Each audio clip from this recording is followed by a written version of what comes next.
Sami'ul alim minasyaitonir rajim. Bismillahirrahmanirrahim.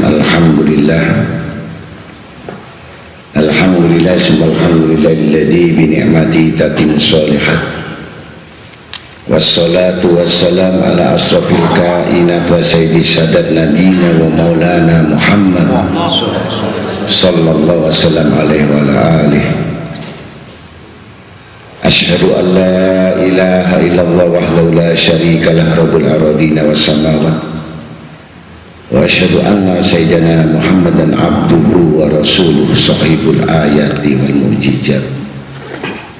Allahumma salli wa sallim wa barik wa karrim wa azim ala sayyidina wa nabiyina wa habibina wa syafiina wa qurrati a'yunina wa maulana Muhammad. Allahumma salli wa sallim wa barik. Antu sholli ala sayyidina Muhammad qamaril wujud fi hadzal yaum wa fi kulli yaum wa fi yaumil ma'ud syiran wa jahran fid dunya wal ukhra wa ala alihi wa sahbihi wasallam. Alhamdulillahi rabbil alamin. Amma ba'd.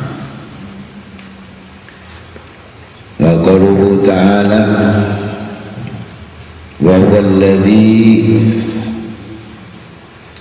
madal arda wa ja'ala fiha rawasiya wa anhara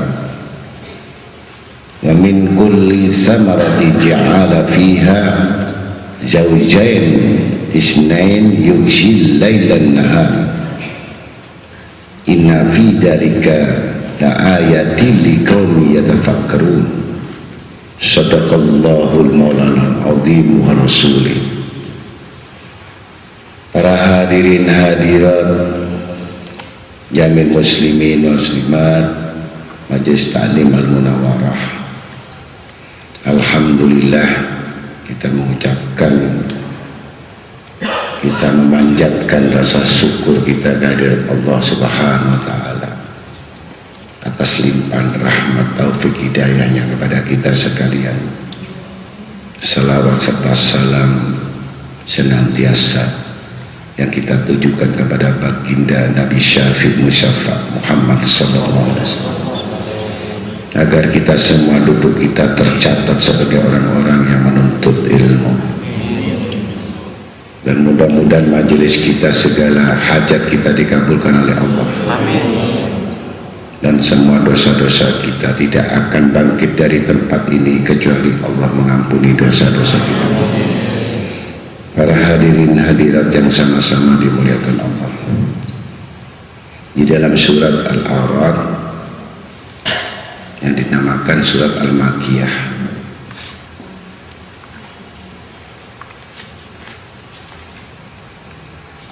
yang mana Allah Ta'ala berfirman wa huwallazi maddal ardh, dan dia Allah yang menghamparkan bumi,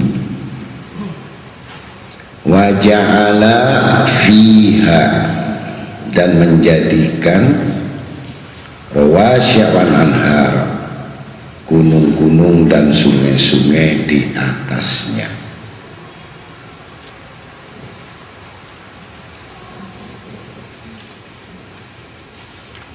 Wa min kulli samarat, dan padanya dia menjadikan buah-buahan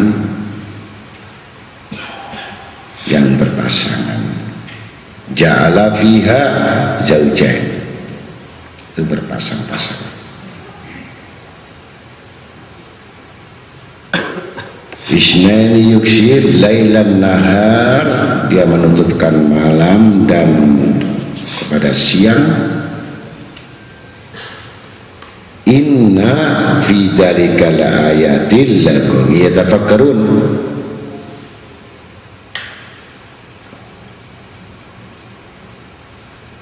Sungguh pada yang demikian itu terdapat tanda-tanda kebesaran Allah. La ayatin itu bisa arti daripada tanda-tanda, artinya ayat-ayat Allah.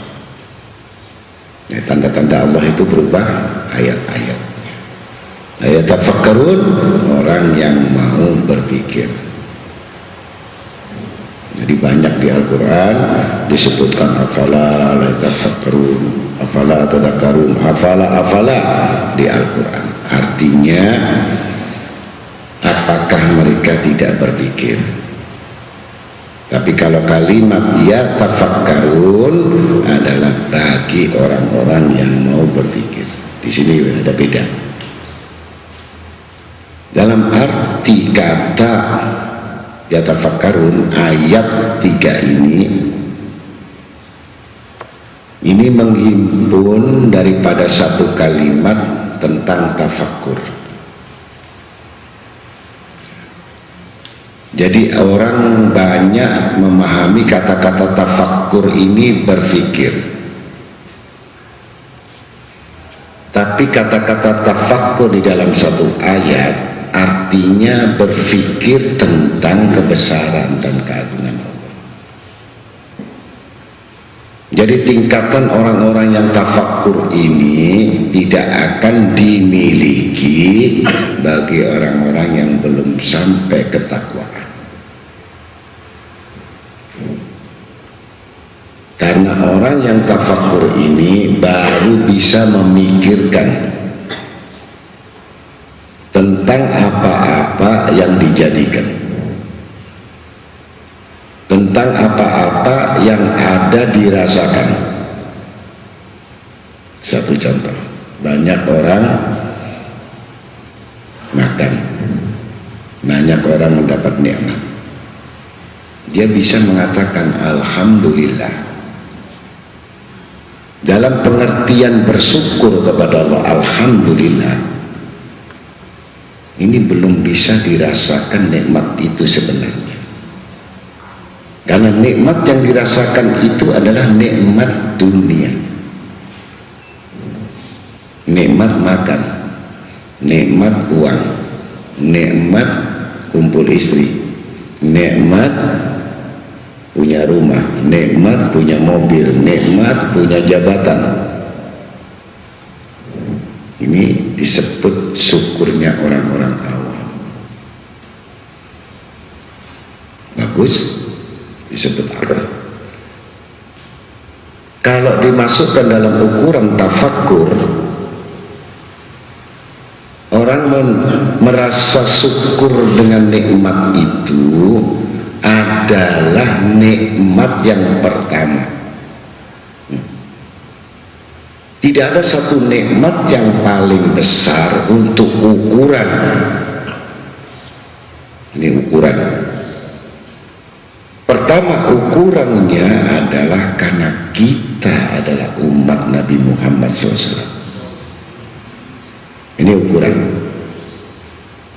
Ukurannya umat Nabi Muhammad SAW dijadikan kita Islam, beragama Islam. Inna dina indallah Islam. Ini ukuran nikmat. Assalamu, assalam, keselamatan. Ini belum bisa dirasakan bagi orang-orang yang hanya taklid, hanya ikut-ikutan. Saya sembahyang ikut, ngaji ikut, nggak ngaji ikut. Ini taklid, tergantung angin yang mana bawa, gampang pengaruh. Ini kalau kita masukkan dalam ukuran tafakkur dalam ayat ini, ya, maka disebut kenapa al-arad. Artinya itu petir. Jadi kalau orang mengerti satu ayat yang masuk tafakkur, berapa banyak satu ayat-ayat setiap Quran mengingatkan untuk bertafakkur. Bahkan ayat itu diulang-ulang untuk berfikir. Ya, surat Al-Imran, inna fi khalqis samawati wal ard, yang sudah kita terangkan masalah tafakkur. Jadi ada satu bab, satu ayat yang selalu diulang-ulang yang menyingkap rahasia. Kita kembali kepada nikmat. Nikmat yang kita rasakan tadi terbatas nikmat al-khisyah namanya. Nikmat yang bisa dirasakan, bisa dilihat. Ada satu nikmat ma'nawiyah, al-khisyah wal ma'nawiyah. Ada nikmat yang tidak bisa dirasakan dengan lidah, tapi bisa dirasakan dengan hati. Itu ma'nawiyah. Jadi kalau kita mau bersyukur kepada Allah tentang arti yang sebenarnya tafakkur ini, dia mengetahui betul. Ya. Syukur kepada Allah tentang apa yang ada semua. Nafahat karunia-Nya, pemberiannya. Ini nikmat yang paling utama, kita bisa mendapatkan nilai-nilai yang bisa mengikuti Allah dan Rasulnya. Ini tingkatan yang kedua. Ati Allah wa ati Rasul. Yang taat kepada Allah dan Rasulnya, ini nikmat yang tambah.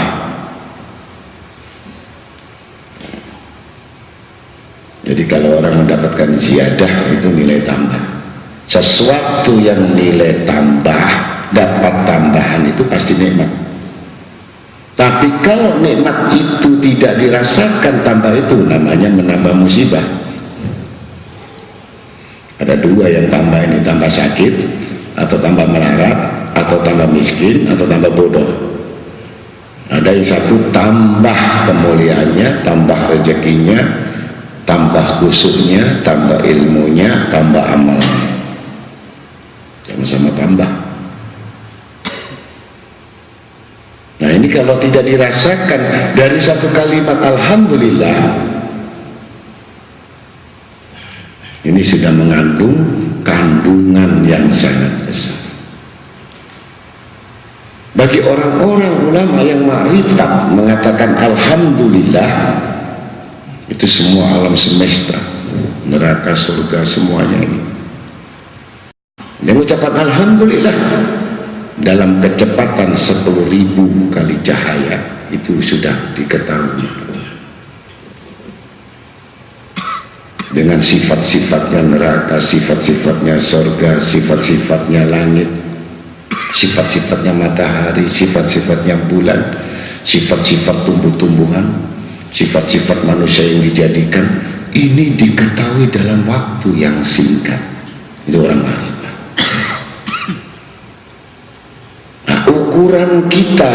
Ukuran kita termasuk saya sama sampean ini, alhamdulillah lebih condong kepada nikmat hisiyah, artinya nikmat yang bisa dirasakan. Terima uang banyak, senang hatinya, walaupun sholat malam enggak. Ya, begitu mendapatkan jabatan, alhamdulillah nggak perlu berhajat lagi, nggak usah sholat tasbih lagi, karena udah dapat nikmat yang bisa dirasakan. Kabul hajatnya, alhamdulillah. Punya anak, alhamdulillah. Nah, itu nikmat-nikmat yang disebut nikmat al-hisiyah. Tapi nikmat sampai tingkatan nikmat-nikmat, bagaimana nikmat dalam ibadah. Ini orang yang sudah masuk dalam golongan takwa. Nah, nikmat dalam ibadah ini masuk dalam golongan qad aflahal mu'minun alladzina hum fi sholatihim khashi'un, orang-orang yang khusyuk. Nah, ini nikmat. Dikasih uang banyak, dikasih harta yang banyak, mobil yang banyak, istri yang banyak, semua banyak. Kalah dengan ibadah nikmat khusyuknya. Nah, ini nikmat yang kedua. Belum, ini masih belum, masih tak, belum golongan ihsan. Inilah Islam, iman, ihsan. Nah, puncak nikmat dalam tafakur ini, dia merasakan nikmat yang besar. Tidak ada lain tujuan bagi orang-orang salihin, orang-orang salafun saleh, orang sadah-sadah dulu, itu nikmat yang paling utama, bermimpi dengan Nabi Muhammad SAW. Nah, kalau sudah semua harapan tertumpu kepada Nabi, semua persoalan dan masalahnya kepada Nabi, baru bisa menilai tentang tafakur. Jadi tafakur ini hanya dimiliki orang-orang yang sudah puncak bertemu dengan Nabi SAW. Baru mengerti fungsi-fungsi apa semua yang dijadikan oleh Allah tidak sia-sia. Di situ baru muncul reaksi-reaksi yang kuat, husnudzon billah, punya sangka yang baik. Tidak pernah punya sangka buruk. Nah, kalau kita sudah mengetahui yang demikian tafakur itu, dia tahu bahwa alam hidup di dunia ini benar-benar dia sadar dan tahu tidak kekal. Kalau sekarang ini bagaimana? Kalau kita kekurangan uang sedikit, bingung apa enggak? Dikurangi sedikit nikmat oleh Allah, terasa atau tidak? Kalau ditambah sedikit nikmat oleh Allah, terasa atau tidak? Yang demikian itu kita masih terbatas dalam mencari nikmat-nikmat yang tampak, tapi tidak pernah mendapatkan nikmat yang enggak tampak. Nah, ini pemberian. Jadi kalau ibadah itu senang, zikir dia senang, bahkan takut dia terpejam. Ini orang dapat nikmat. Tapi kalau zikir lupa, zikir gofilin namanya. Kemudian baca selawat lupa, semua lupa, karena ingatannya bukan ingatan kepada Allah dan Rasulnya. Kalau ingat Allah dan Rasulnya, ditawari istana raja, putri Persia, ya, seperti Nabi kita Muhammad SAW ditawari jadi mau raja untuk menguasai jazilah Arab, dicarikan putri semua dari Mesir agar engkau jangan mengajar, agar engkau jangan menyampaikan amanat Allah. Ini pamannya memberikan, asal tidak menyampaikan, balik menyampaikan. Nah, ditolak sama Nabi Muhammad SAW. Kalau kita diundang orang kaya, kira-kira cepat apa enggak? Cepat. Betul. Ada tamu yang enggak punya, nanti aja. Tapi kalau tamu ini punya kedudukan, punya pangkat, punya wilayah, kira-kira janjian nanti jam 11 saya mau menghadap guru. Si gurunya udah nggak bisa tidur mulai jam 9, karena yang diharapkan ini pasti bawa oleh-oleh atau yang lainnya. Itu saya, kalian tidak. Jadi dengan demikian tafakkur ini adalah bagian-bagian yang hanya diperoleh sesudah orang itu beribadah banyak binawafil, dengan menambah sunnah-sunnah, yang mana ibadah yang menambah sunnah-sunnah ini tentu dari ayat yang disebutkan tidaklah manusia bisa bertafakur, berfikir kecuali atikrullah. Nah ini, jadi antara adzikir dengan tafakur ini nggak bisa dipisahkan.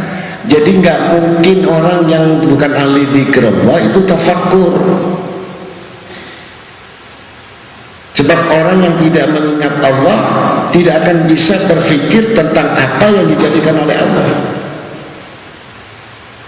Kalau mereka sudah setiap detik setiap saat mengingat Allah, pasti Allah menghubungkan kepada dirinya tentang apa yang dilihatnya berhubungan dengan Allah.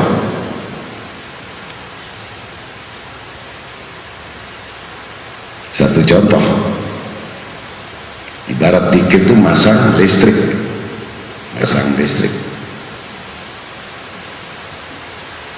Ya pasang.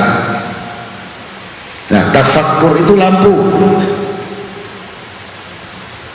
Kalau sudah skatelnya dinyalakan, stuck, nyala lampu. Fungsi lampu untuk penerang. Jadi orang yang sudah mendapatkan kedudukan tafakkur ini, dia zikir dan tafakkur tidak akan bisa dipisahkan. Faulaika humul faizun, orang kemuliaan, dikumpulkan mulia. Kalau sekarang kita berpikir dengan ngaji, mari kita bertafakur kepada Allah, sampai kapanpun mungkin hanya ingat 5 menit, tetapi sesudah itu tergelincir karena kita bukan ahli zikir.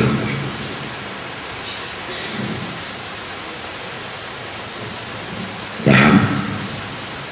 Kalau pengertian lagi dalam tafakkur itu, kalau kita perumpamaan ibu-ibu, kira-kira kalau masak itu air dingin mentah, api nggak nyala, terus kita dihidangkan yang namanya sayur atau daging yang mentah, kira-kira bisa dimakan nggak makanan itu? Jadi ada orang yang ahli zikir tadi mati,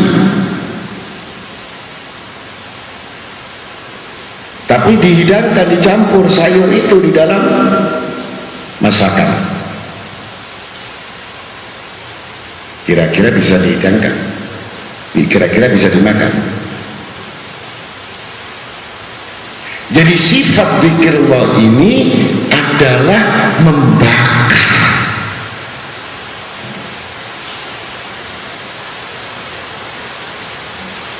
Begitu kalau sudah dibakar cepat-cepat, itu air yang mendidih, masukkan segala unsur-unsur yang akan dihidangkan. Ini membahas tafakkur ini kalau saya bahas contoh-contoh dalam riwayat banyak, dalam satu hadis Nabi SAW mungkin 2 bulan nggak habis setiap hari. Tapi kita ngambil sesuatu contoh yang paling mudah. Jadi kalau kita berzikir kepada Allah, tanggung kita ibadah kepada Allah, tanggung kita berzikir kepada Allah, tanggung kita mohon kepada Allah. Ini diibaratkan air yang dimasak setengah matang. Kalau air yang dimasak setengah matang ini, bagaimana kalau hidangkan kita campur dengan kopi dan gula?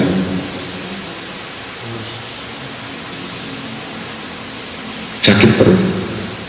Maka banyak orang-orang yang menuntut ilmu itu putus asa, karena dia tidak memahami dan mengetahui bahwa sesuatu ilmu itu adalah pelaksanaan.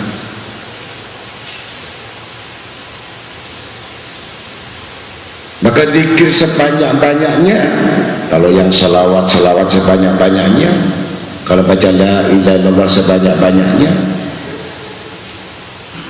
Bahkan Muawiyah bin Sufyan satu hari membaca surat Ikhlas 300.000. Bahkan Sayyidina Abu Madian radhiyallahu anhu khatam Quran 80.000 satu hari. Imam Syafi'i umur 7 tahun sudah hafal Quran. Ini tergantung dari mana. Untuk menumbuhkan tafakkur itu dalam bentuk yang diawali dengan istiqomah. Ini yang paling berat. Nah, kalau orang yang munafik itu rajin pada saat orang-orang banyak, dia ingin tampil pada saat orang banyak, tetapi pada saat dia sendirian itu malasnya luar biasa. Ini tanda-tanda orang munafik.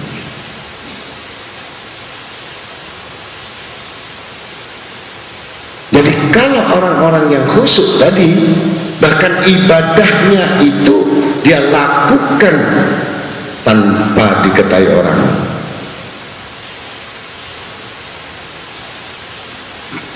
Dia tampak di dalam satu pertemuan, orang tidak tahu. Nah, tafakkur adalah hasil daripada zikirullah. Itu melihat hujan, tafakkur. Ada yang menganggap hujan itu rahmat, ada orang menganggap hujan itu satu kehidupan karena panas. Ada yang menganggap hujan itu musibah, ada yang menganggap hujan berbagai bentuk orang menilai. Satu contoh, tergantung ukuran kapasitas manusia tadi dalam penilaian. Kalau menilai dalam satu bentuk, dalam kapasitasnya ini tergantung dari fasilitas apa yang dia pikir kepada Allah. Nah, begitu pula ayat ini sudah memikirkan semua buah-buahan berpasang-pasangan. Ya. Kalau kita memikir sebentar saja, ada nggak manusia yang paling kaya, yang paling sukses, bahkan dunia dibeli, bisa bikin lombok cabai? Jadi kalau ditanam, kita pikirin kapan tumbuhnya, kapan besarnya, begitu latifnya. Maka Ismul Latif, Allah Ta'ala memberikan nama yang paling diantara yang paling lembut, ya Latif. Yang masuk itu kelembutan, ilmunya lembut, ya, perangainya lembut, budi bahasanya lembut, akhlaknya lembut, ya, istrinya lembut, kerjaannya lembut, enggak ada yang kasar, karena itu masuk di dalam kelembutan. Itu orang yang berpikir tentang lombok. Jadi banyak contoh-contoh yang nggak bisa diterangkan satu persatu. Sampai rahib 4 orang, 3 orang, 4 orang masuk Islam sampai mendatangi Nabi Muhammad Sallallahu Alaihi Wasallam. Rahib penginjil yang memegang kitab Injil masuk Islam bukan karena Nabi Sallallahu Alaihi Wasallam itu orang kaya, bukan Nabi sesosok seorang raja, bukan Nabi itu sesosok orang yang dianggap orang penting,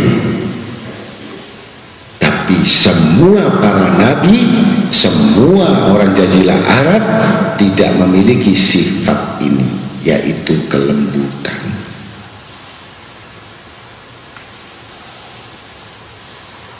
Ditumbuhkan rahib ini dengan sifat lembut. Mana kelembutan inilah yang membuat rontok orang-orang yang kasar. Bahkan Sayyidina Abu Bakar, Sayyidina Umar, Utsman ini asalnya membunuh anak-anaknya. Orang-orang yang kejam, tapi saat melihat Nabi Muhammad SAW rontok. Jadi kalau menuntut ilmu tadi harus memiliki sifat lembut. Kalau menuntut ilmu tidak memiliki sifat lembut, maka yang berjalan adalah akal-akalan. Yang harusnya berakal jadi akal-akal. Karena sifat ilmu Allah Ta'ala adalah sentuhan, sensitif, peka, perasa, halus, lebih halus dari yang halus. dosa juga halus, pahala juga halus, hilang juga halus. Kehalusan-kehalusan ini yang tidak pernah diperhatikan oleh manusia karena terganggu banyak hal, hijab terhadap Allah. Ada yang mengatakan saya sudah beramal selawat ini sudah 50 tahun, tapi kenapa tidak terbuka hijab-hijab itu dengan Nabi Sallallahu Alaihi Wasallam? Tidak tahunya hatinya bocor. Tahu hatinya bocor, bejananya di dalam dadanya bocor. Dikir apapun yang masuk habis, ilmu apa yang masuk habis, bocor. Kalau sudah bejananya itu bocor, maka bahan bakarnya beda. Kalau bahan bakar beda, ucapannya nggak ada kandungan kebaikan. Lidahnya nggak ada hikmahnya. Lidahnya selalu konteksnya keluar dari akidah. Ya. Kalau nggak menyakiti, disakiti. Itu yang keluar. Jadi lidahnya kalau nggak menyakiti, disakiti. Ini artinya tidak pernah diketahuinya. Bahkan pengaruhnya sangat besar sekali. Mengganggu semua kegiatan ibadatnya. Wudunya lalai, ya, sembahyangnya lalai. Udah wudunya telat, sembahyangnya telat, jamaah telat, ya, rezekinya telat, dapat perintah telat, semua amanat telat. Sebab itu memang demikian. Orang-orang yang belum sampai kepada hal-hal yang mendapat karunia nikmat. Jadi kalau orang-orang yang belum mendapatkan nikmat, niscaya tidak akan mau bertambah. Setiap orang yang mendapatkan nikmat selalu ingin bertambah.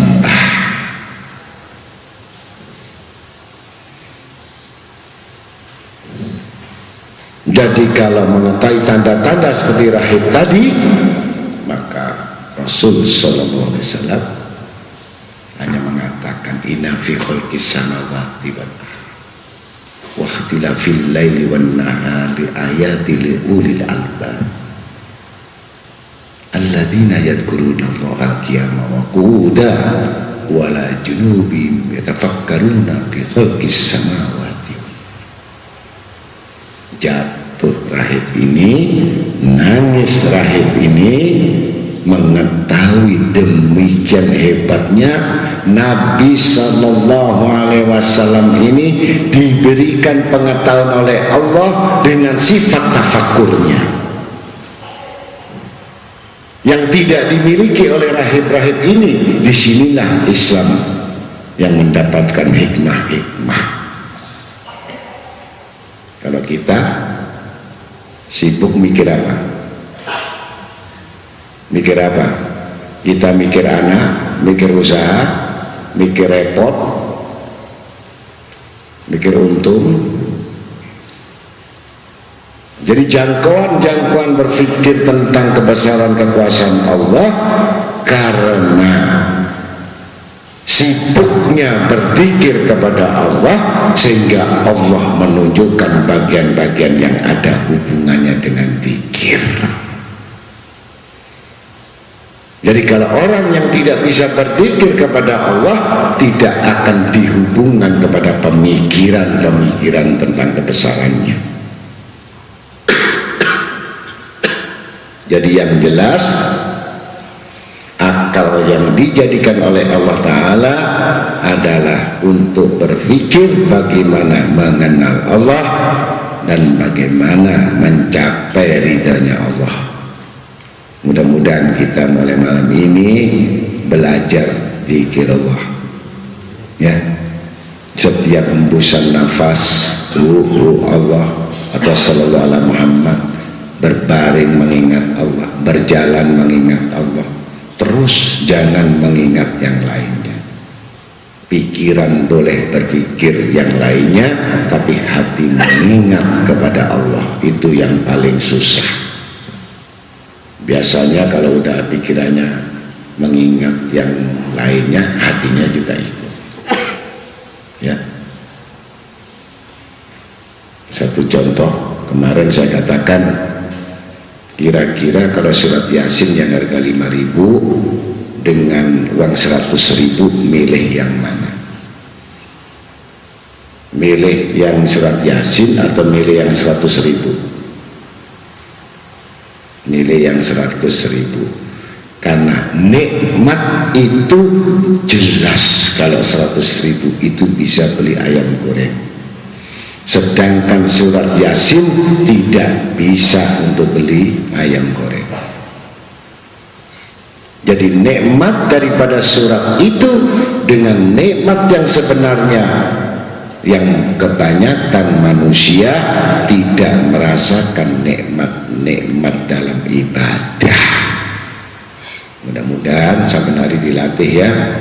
100.000 diambil anaknya, surat Yasin dibaca terus sampai betul-betul nggak mau lagi uang 100.000 kecuali surat Yasin bekalnya. Itu latihannya 3 tahun, 3 tahun, betul-betul nggak munafik sampai surat Yasin, tapi ngelirik 100.000. Jadi kalau ukuran iman adalah melirik mukjizatnya Allah, bukan melihat mukjizatnya manusia. Percaya mukjizat? Percaya atau tidak? Kamu ngaji ngantuk itu gara-gara mikir dunia atau mikir akhirat? Enggak, saya tanya. Kalau baca tertidur itu ingat akhirat apa ingat dunia?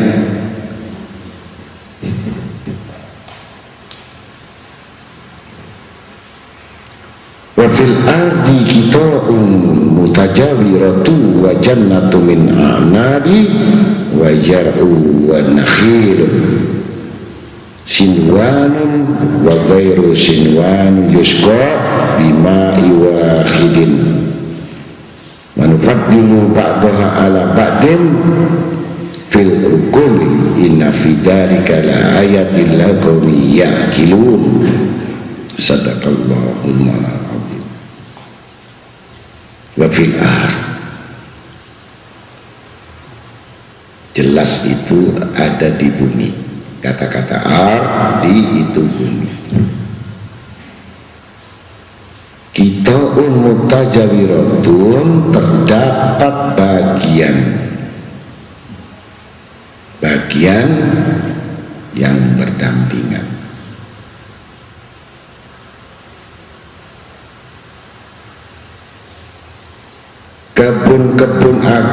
Kebun-kebun anggur, wajanatun a'nabi,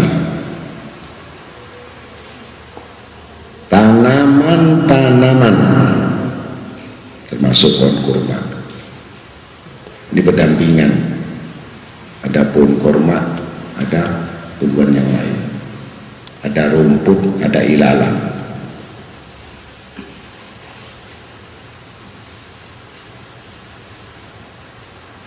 Yang tidak bercabang disiram dengan bima'in wahidin, air yang sama. Tetapi kami lebihkan tanaman yang satu, wa nufaddilu ba'daha ala ba'din, dari yang lainnya dalam hal rasanya.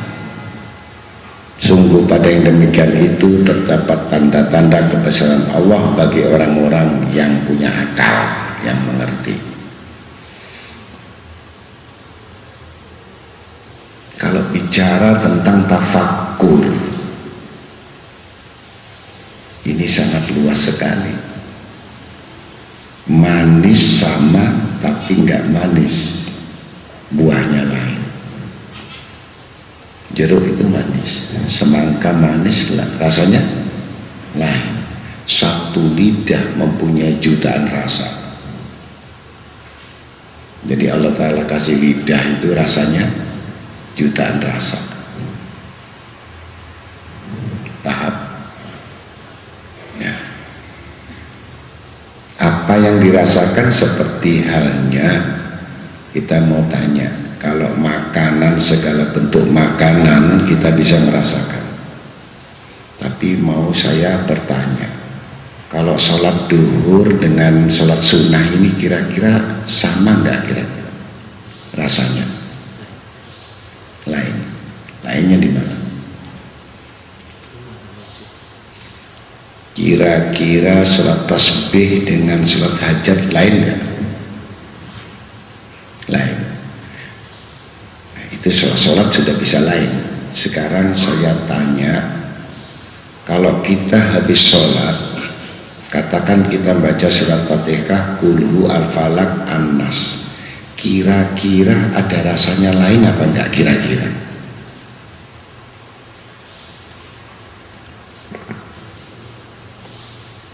Kalau kita baca surat Yasin, dari Yasin sampai Al-Quranil Hakim, antara satu ayat kedua ayat ini ada rasanya lain apa enggak kira-kira? Kalau baca cepat, kira-kira gimana? Ada rasanya? Kalau kita sholat baca Alhamdulillahi Rabbil Alamin Ar-Rahmanir Rahim, ada beda. Kalau antara satu ayat dengan dua ayat dan tiga ayat ini sama, berarti sakit. Itulah masalah. Jadi yang sembahyang golongan orang sakit. Yang sakit jiwanya, rohanianya. Kalau orang yang sakit tadi, walaupun dikasih buah apel itu enak, buah semangka enak, tapi sakit. Makanan itu enak tapi sakit, bagaimana rasanya? Semua pahit. Semua. Nah, kalau mau makanan hidangan yang enak itu jangan ada sakit. Misalkan kalau kita menuntut ilmu, utang kita banyak, kira-kira yang dirasakan utangnya atau ilmunya kira-kira? Enggak, ini nggak ilmu rasa ini. Kalau orang habis cerai sama istrinya atau suaminya ngaji, kira-kira yang dirasakan ini istrinya apa ayatnya?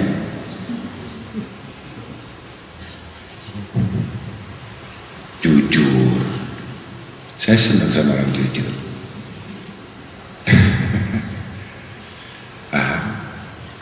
Jadi pertama kali kalau kita mau makan yang enak, kata dokter, jangan makan ini dulu, tunggu sembuh, nanti kamu baru tahu rawon. Sekarang kamu bubur saja. Kalau masih bubur, ini bubur nggak boleh, makan nggak boleh, buang nggak boleh, infus,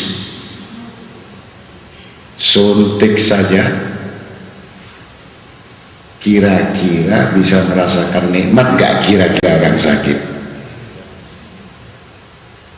Jadi kalau orang menuntut ilmu dalam keadaan sakit ini kira-kira butuh sembuh apa butuh? Ini orang sakit ini banyak, sakit keuangan ada, ya kan? Sakit hati ada, sakit mikir utang ada, sakit karena mikir anaknya ada, sakit mikir jabatan gak naik-naik ada. Sakit ini banyak sebenarnya, cuman gak kelihatan. Jadi kita pertama kali kepada Allah Ta'ala ini, datanglah kepada Tuhanmu dengan gembira. Kata-kata datanglah kamu dengan Tuhanmu dengan gembira artinya jangan kamu datang dengan Tuhanmu dalam keadaan sakit.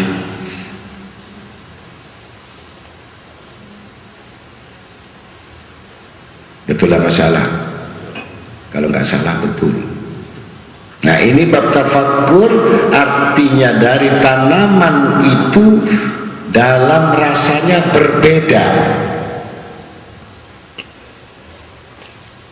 Kalau baca salawat ya Rabbi salli ala Muhammad ya Rabbi salli alaihi wasallim, itu dia beda dengan baca la ilaha illallah, itu beda lagi. Kalau yang dibaca ini hanya berbeda lagunya, nah ini beda. Itu ibarat orang sakit hanya tahu bau aroma masakan, tapi tidak bisa merasakan baunya saja karena asik dengan lagunya, bukan merasakan daripada betul-betul apa yang masakan itu karena dia sakit. Ngerti? Ya mudah-mudahan kita termasuk golongan yang sudah makan ya, yang merasakan nikmat ya, amin, walaupun pura-pura. Jadi pura-pura sehat kan ada pura-pura sehat padahal sakit ya.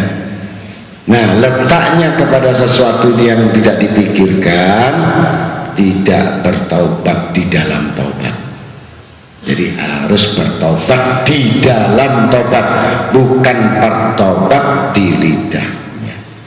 Nah, kalau bertaubat di dalam taubat itu merubah tabiat. Ini banyak orang bertaubat tapi tabiatnya nggak dirubah. Banyak orang bertaubat tetapi tidak merubah sifatnya, tidak disebut bertaubat. Karena orang bertaubat tadi berubah sifat-sifat buruknya. Ya mudah-mudahan kita semuanya tidak sia-sia datang ke tempat ini selama tidak bisa merubah nasib, tidak bisa merubah tabiat.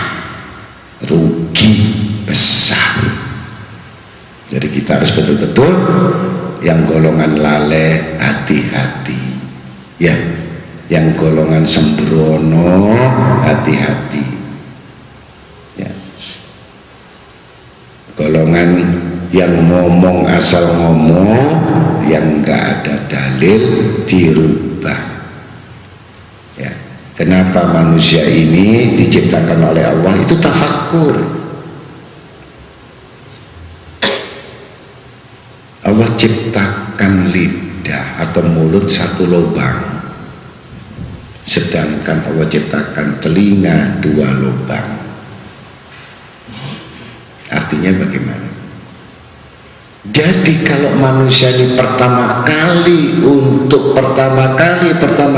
ini mendengar,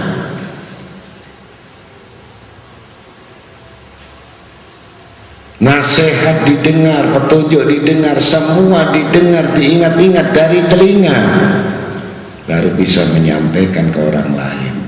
Yang didengar inilah yang semuanya bermanfaat. Al-Quran, hadis, sanad didengar baru bisa menyampaikan kepada orang lain yang konteksnya tidak keluar dari sanad, yang tidak keluar dari ayat-ayat. Ini yang dimaksudkan orang-orang yang mau menggunakan akal. Tapi kalau nggak pernah mendengar satu kebaikan dan tidak pernah untuk merekamnya, bahkan dunia seisinya yang masuk bercampur baur dengan segala macam keburukan, lidahnya ini pasti jelek, pasti tidak baik. Kalau tidak berdusta, menggibah. Kalau nggak menggibah, memfitnah. Yang keluar isinya kalau nggak itu marah, karena isinya ini semuanya pendengaran ini bukan kalamullah, bukan ayat, bukan hadis, tapi isi dunia. Nih Pak, kira-kira kalau kamu kumpul 2 hari 2 malam, urusan dunia yang diomongkan ada nggak ayat? Ada apa enggak? Loh, ini yang ahli-ahli dunia yang sibuk 1 hari ini kalau ngomong tuh ada nggak? Apalagi mengingatkan, Mas, Pak, ini duhur, nggak ada. Ini maghrib, sikat terus, nanti rugi. Betul apa betul? Tapi kalau kumpul orang saleh, dia malah sembahyang. Orang soleh sholat, ayo kita jamaah. Walaupun berat dia menjalankan ibadah itu, kan orang soleh tadi sholat, kita ikut di belakangnya jadi makmumnya. Mau nggak mau? Betul? Betul apa betul? Tapi kalau kita sama orang yang belum tadi ikut, kamu fanatik sholat, nggak usah nanti. Jadi kumpul sama orang yang soleh-soleh saja, ya. Jangan kumpul sama orang solider, ya. Orang solider itu segalanya oke. Mudah-mudahan itu semuanya kita jalankan dengan apa? Tafakkur. Tafakkur fi khalqillah wala tafakkuri fillah. Jangan berpikir tentang zat Allah, apa yang dijadikan oleh Allah. Tafakkur ini maqaman mahmud, jadi kedudukan yang sangat mulia, sangat tinggi. Jadi kalau engkau ini berjalan memperhatikan segala sesuatu, itu sebenarnya adalah mawahib, pemberian dari Allah. Jadi kalau kamu perhatikan, kamu keluar, ya Allah memperhatikan, itu sebenarnya gejolak dari reaksi dzikir Allah, bukan gejolak dari pemikiran-pemikiran pola-pola hidup manusia, tapi itu gejolak dari dzikir Allah, sehingga kamu diberikan pengetahuan oleh Allah maknawiyahnya. Jadi tidak mudah orang untuk mendapatkan itu, kecuali mulai malam ini minimal kita duduk 1 hari, siang 1 jam untuk berzikir, malam 1 jam kita berzikir, jangan dikurangi untuk menimbulkan tafakkur. Andai kata ada lebih 2 jam, 3 jam, itu rahmat Allah. Habis zuhur atau asar 1 jam, nggak boleh dagu-gugat. Tinggalkan semuanya, usaha kalian 1 jam duduk. 1 jam habis isya atau maghrib atau tengah malam habis tahajud, niscaya Allah akan membukakan semua rahasia-rahasia apa yang belum diketahuinya. Insya Allah. Ini ada 2 pengertian. Tafakkur ini akal-akalan, bagaimana? Nggak bisa. Ini pemahaman itu adalah pemahaman dari Allah, nggak perlu belajar lagi. Jadi nggak perlu kamu membuka kitab lagi, pemahaman itu langsung dari Allah, nggak ada gurunya lagi. Maknawiyahnya, saking tingginya kemurahan Allah Ta'ala. Maka disitulah tanda-tanda kebesaran Allah bagi orang-orang yang mempunyai akal, orang yang mengerti. Kalau orang yang nggak mengerti, ya terus dalam kelalaian, bukan menambah, akhirnya menuntut ilmu terpaksa, datang terpaksa, berdoa terpaksa, sholat terpaksa, zikir terpaksa. Sampai bulan Ramadan pun, saat mendatangi bulan Ramadan, rasanya kalau perlu jangan ada Ramadan, nggak ada lagi ikhlasnya.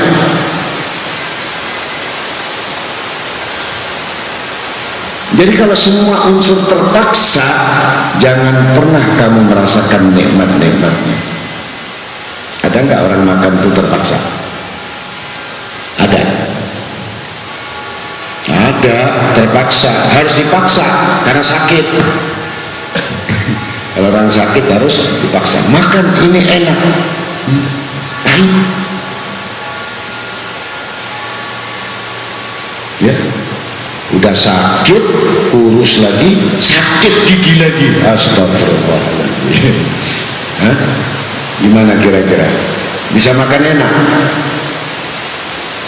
Ini orang yang sakit ini sakit pikiran, sakit ekonomi, ya, sakit hati.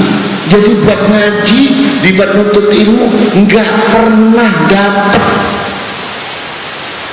tidak pernah dapat karena tidak ada nilai rasanya.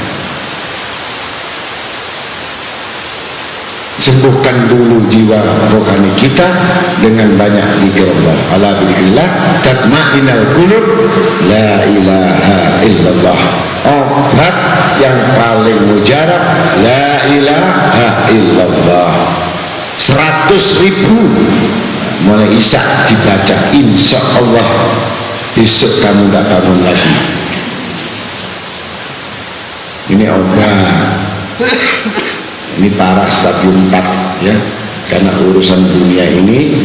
Makanya sudah saya sering katakan, kita tidak akan bisa mendapatkan berzikir dan tafakkur dengan nikmat karena terhalang oleh 4. Pertama, inna syaitana aduwa. Yang kedua dari nafsi, dirimu sendiri musuh. Yang ketiga adalah hawa nafsu. Ini lebih dari binatang liar.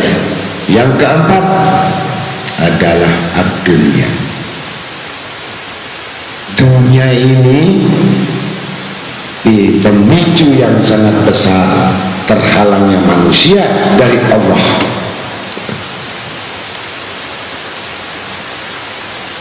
Ini nggak mungkin kamu bisa tafakkur sampai mati, sampai tua pun kamu nggak ngerti, karena kamu sudah saben hari bermusuh 4 bagian ini. Syaitan nggak kelihatan, iblis kelihatan atau tidak? Kalau kamu lihat pagi hari orang yang berhamburan keluar ini, kalau ditanya mau kemana Pak? Mau kemana? Cari apa Pak? Cari apa? Dunia. Ada nggak ditanya? Cari apa Pak? Cari ilmu. Nggak ada. Itu anak sekolah.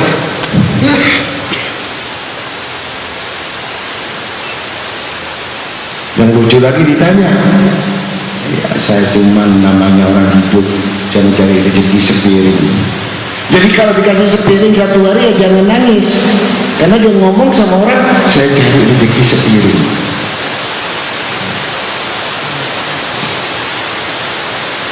Alhamdulillah, dalam arti kata alhamdulillah dalam kitab Syarah Ratib Al-Imam Habib Abdullah Al-Haddad, bagaimana aku sempat menyelesaikan kalimat itu pada saat saya menyebut alif lam. Aku telah ditunjukkan oleh Allah, terbukanya hijab, aku melihat taman-taman surga, kebun-kebun surga, belum sampai ham, baru al.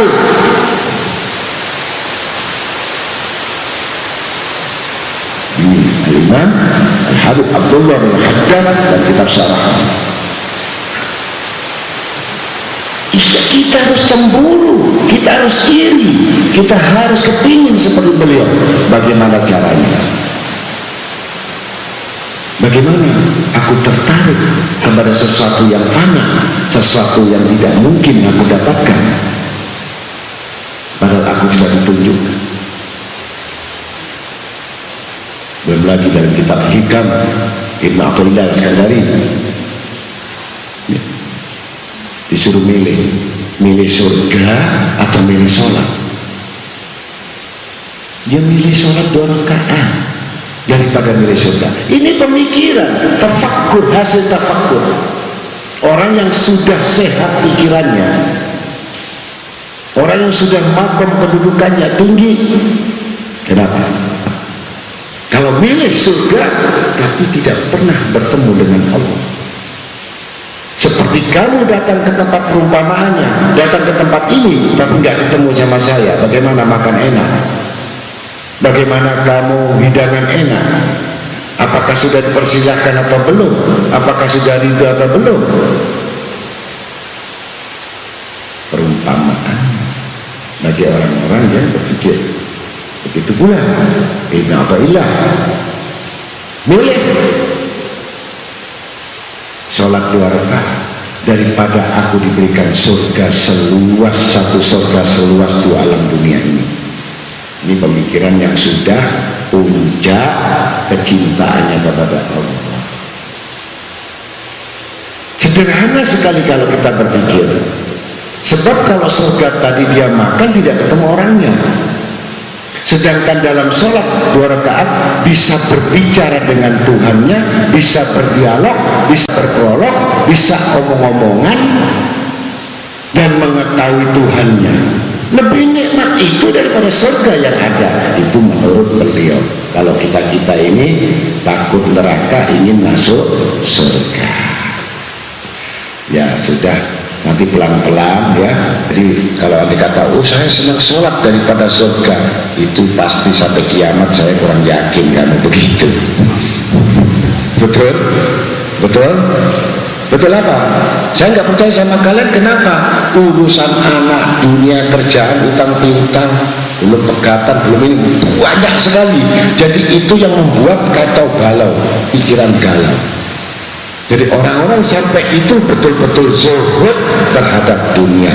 Ya, mudah-mudahan kita termasuk golongan setengah saja ya. Setengah zuhud itu sudah merupakan satu puncak di akhir zaman. Di akhir zaman ini luar biasa. Ya, karena kita masih banyak kelalaian-kelalaian, terutama itu mengingatkan diri saya pribadi. Jadikanlah kami orang-orang yang bermanfaat, khairun nas anfa'uhum linnas. Orang yang baik itu adalah bermanfaat bagi manusia yang lainnya. Alhamdulillah.